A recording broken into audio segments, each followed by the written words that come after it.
పూరా లోకల్. మీరు ఉద్యమం చేస్తున్నారు. తెలంగాణ ఉద్యమంలో ఒక నిజాయితీ కనిపించింది. ఏంటి అంటే తెలంగాణలో నీళ్లు, నిధులు, నియామకాలు లేవు అని ఆ ఉద్యమం జరిగింది. తర్వాత ఎస్సీ వర్గీకరణ ఉద్యమంలో మీరు కూడా 9 సంవత్సరాలు వేసారు. దాంట్లో కూడా ఎన్నో కులాలు ఉన్నాయి. 1-2 కులాల వాళ్ళే ఎక్కువ ఆధిపత్యం కొనసాగిస్తున్నారు, మిగతా కులాలకు దక్కట్లేదు ఆ ఫలాలు అని ఆ ఉద్యమం కొనసాగించారు. వాటిలో తేట తెల్లంగా ఒక తెల్లటి నీళ్ళలాగా క్లియర్ గా ఉంది.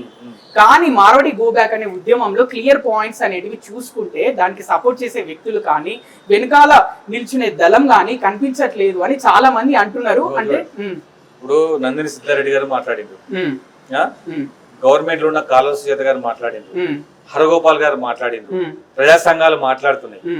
కానీ టైం పడుతుంది. ప్రజా సంఘాలు, నాయకులు, పదవిలో ఉన్న చైర్మన్లు మాట్లాడుతున్నారు కానీ ప్రజలు ఎక్కడ ఉన్నారని అడుగుతున్నారు చాలా మంది. ప్రజలు తెలంగాణ ఉద్యమంకి వెనకాల ప్రజలు నడిచారు, గొడవలు చేశారు, నిల్చొని పరిగెత్తారు.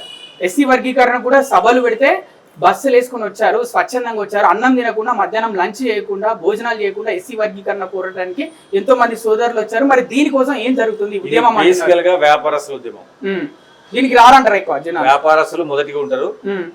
మార్వాడిలతోటి చేదనుభవం ఉన్నటువంటి ప్రజలు నిరంతరం మాకు టచ్ లో ఉన్నారు. పలానా కాడ ఇట్లా జరిగింది, మాకు ఇట్లా జరిగింది, ఆయనకి ఇట్లా జరిగింది, పలానా కాడ వాడు ల్యాండ్ మమ్మల్ని కబ్జా చేసిండు, పలానా కాడ మమ్మల్ని కొట్టించిండు, మమ్మల్ని కాడ 200 గజాలు గుంజుకున్నాడు, పలానా కాడ బంగారం తీసుకుపోయిండు, ఒక అమ్మాయి ఇల్లు తీసుకుంటే ఆ ఇంట్లో వీళ్ళందరినీ ఏకం చేస్తారా? మరి ఒక వేదిక మీద అక్టోబర్ 30 తారీఖు పెద్ద ఎత్తున భారీ బహిరంగ వీళ్ళందరినీ తీసుకొస్తారా?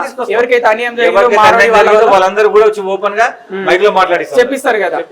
ఓకే, అంటే మీరు రానున్న రోజుల్లో కార్యాచరణ ఇదే, అన్యాయం జరిగిన వాళ్ళకి వేదిక మీదకి వచ్చి చెప్పించడం. ఓకే, అలాగే కొత్త షాపులు పెట్టనీయకపోవడం, అంతే. ఇవే రెండు, అంతే. ఇంకేం కొత్త షాప్ పెట్టొద్దు.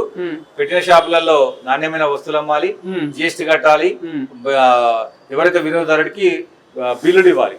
మూడోది ఆ కంపెనీలో పెట్టిన కంపెనీలో మాకు ఉద్యోగాలు ఇవ్వాలి. ఓకే, ఒకటి బిల్లు కావాలి అంతే. అంటే వాళ్ళు జిఎస్టీ కట్టాలి. జిఎస్టీ కట్టకపోతే అది మామూలుగా చట్టం ప్రకారం చూసుకుంటారు.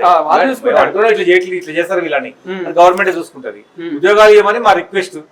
2 మీరు రావద్దని మా డిమాండ్.